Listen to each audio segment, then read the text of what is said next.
मुंबईमध्ये आज भाजपच्या कोर कमिटीची दुपारी बैठक होणार आहे। मुंबई भाजप अध्यक्ष आशिष शेलार, मंत्री मंगलप्रभात लोढा, अतुल भातखळकर, प्रवीण दरेकर, प्रसाद लाड आणि कोर कमिटीतले इतर सदस्य या बैठकीसाठी हजर राहणार आहेत। केंद्रीय गृहमंत्री अमित शहांच्या दौऱ्यानंतर होणाऱ्या या बैठकीला महत्त्व प्राप्त झालंय।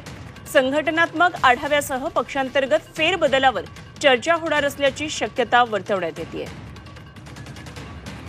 मुंबईमध्ये आज भाजपच्या कोर कमिटीची दुपारी बैठक आहे आणि मुंबई भाजप अध्यक्ष आशिष शेलार, त्याचप्रमाणे मंगलप्रभात लोढा, भातखळकर, प्रवीण दरेकर, प्रसाद लाड हे मुंबईतले महत्त्वाचे नेते बैठकीसाठी उपस्थित असणार आहेत। आमचे प्रतिनिधी ओम देशमुख सध्या आपल्या बरोबर आहेत आणि आणखी सविस्तर माहिती जाणून घेऊया।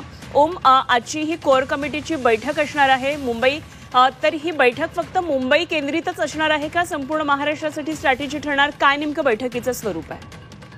अनुपमा, खऱ्या अर्थानं मुंबई केंद्रित ही बैठक असणार आहे। मुंबई भाजपच्या कोर कमिटीची ही बैठक आज दुपारी 1 वाजता भाजपच्या वसंत स्फूर्ती या पक्ष कार्यालयात बोलवण्यात आली आहे। या बैठकीचं महत्त्व या गोष्टीमुळे आहे की अमित शहांच्या दौऱ्यानंतर तात्काळ ही बैठक बोलवण्यात आली आहे। दुसरा महत्त्वाचा मुद्दा म्हणजे 2 आठवड्यांपूर्वी भाजपनं मुंबईमध्ये संघटनात्मक फेरबदल होतील आणि जिल्हाध्यक्षांसह महत्त्वाच्या पदाधिकाऱ्यांना बाजूला करून नव्यानं नियुक्त्या केल्या जातील अशा प्रकारच्या हालचाली भाजपमध्ये सुरू झाल्या होत्या। तशा प्रकारचे निर्देश देखील संबंधित पदाधिकाऱ्यांना देण्यात आले होते। मात्र पुन्हा एकदा या नियुक्त्यांना ब्रेक लागल्याचं दिसतंय। खांदेपालट करण्यात येणार होता, त्याला कुठेतरी नेतृत्व मान्यता देते की याबाबत आता साशंकता निर्माण झाली, कारण एकाच महिन्यावरती निवडणुका येऊन ठेपल्यात आणि मुंबईतली राजकीय स्थिती पाहता भाजपला परफॉर्मन्स सुधारणं हे सध्या आवश्यक आहे।